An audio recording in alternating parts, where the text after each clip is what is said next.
In this video, I'm going to be talking you through how in just a few simple steps, you can be taking great flambient real estate photos like these. If you are more experienced, still stick around as there might be a few tips you might pick up along the way. But first of all, let's just take a look at a few settings that you need to get set up before you get started. So there's 3 things that we just need to get set up on a camera first. First of all, make sure you are shooting in RAW files.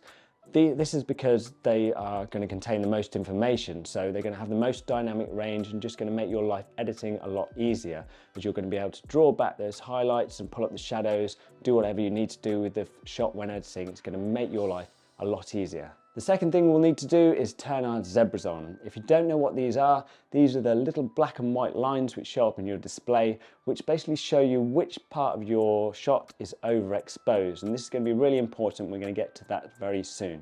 The third thing you're going to want to turn on a camera is the histogram in your display. This is just going to help you get the exposure right for your ambient and your flash shots. I don't use it as much now, you mainly just shoot with my zebras, but when you're starting out, it's quite good practice to use these to get to understand how you want to expose your shot.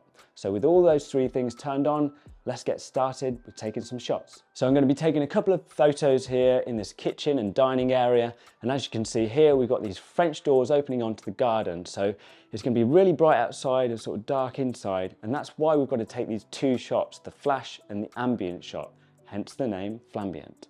Because if we just took an ambient shot, it would be sort of light outside, dark inside. But if we take that flash shot, we can make it nice and bright inside and also see what's going on outside. But then it's going to look very unnatural because it's all going to look a bit flashy around these areas here.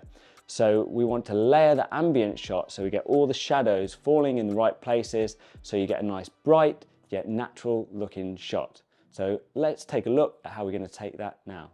So first up, we're going to take the ambient shot. And the reason we take the ambient shot first is just going to make life a little bit easier when we come to edit.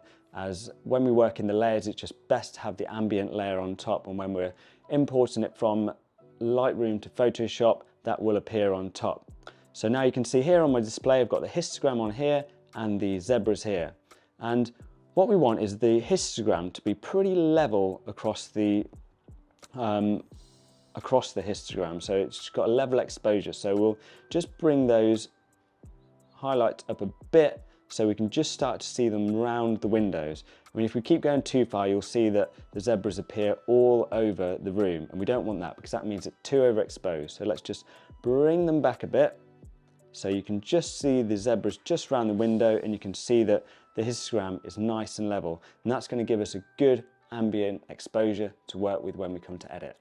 A couple of other things just worth mentioning is that I shoot at ISO 400. I know some people might go, well, you should shoot at 100 because that's going to give you the best quality. Well, perhaps, but these cameras these days, like you could shoot up like 800,000, it's going to give good quality. But the reason I shoot ISO 400 is that when shooting with the flash, it's just going to be able to allow a lot more flash to come into the frame.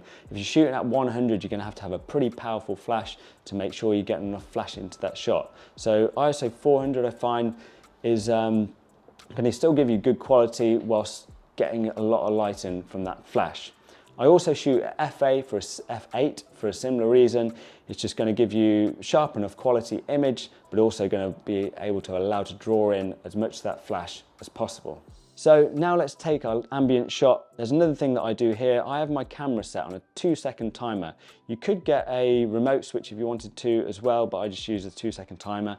The reason for that is because just to avoid any sort of camera shake or camera movement, it's just when we come to layer the images, sometimes they can be a little bit off, and you're just going to have to like auto align the layers just to make sure they're on top of each other. But if you do that 2-second timer, it'll just make sure there's less chance of the frames being offset.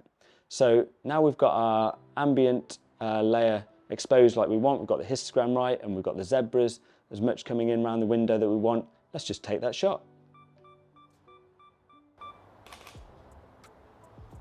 So now we're going to take the flash shot, and this is going to be a bit different to how we took the ambient shot, because our histogram before, that was nice and flat across the bottom. This time we're going to want to bunch it up to the left, and that way we're going to see what's going on outside, because this time we're sort of exposing the shot for the outside.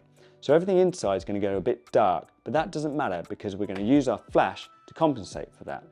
When we're taking the flash shot, you want to point it up at the ceiling or into a corner. That way it's going to bounce off and give a nice even spread of light. Don't be pointing it into the image, into the area you're shooting, because that's just going to look horrible and it's just going to sort of get one area. That way, if you point it at the ceiling or into a corner, it's going to give a nice even spread of light. So once you've got your exposure sorted, you're going to want to turn on your flash. There's no sort of set rule of how much flash to put in. It just depends on how big the room is and like how light it is. But I'm going to start here on about a quarter. So I've got my 2-second timer set. So let's take the shot. And as you can see here, it's nice and bright inside with the flash, but you can also see outside. However, it doesn't look that great because, like I said at the start, it looks all flashy down here.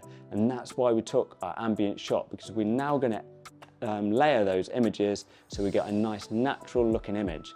And if you want to learn how to do that, I've done the video here, which will show you how easy that can be and how quick that can be. So check that one out now. But in the meantime, thanks for watching and happy shooting, guys.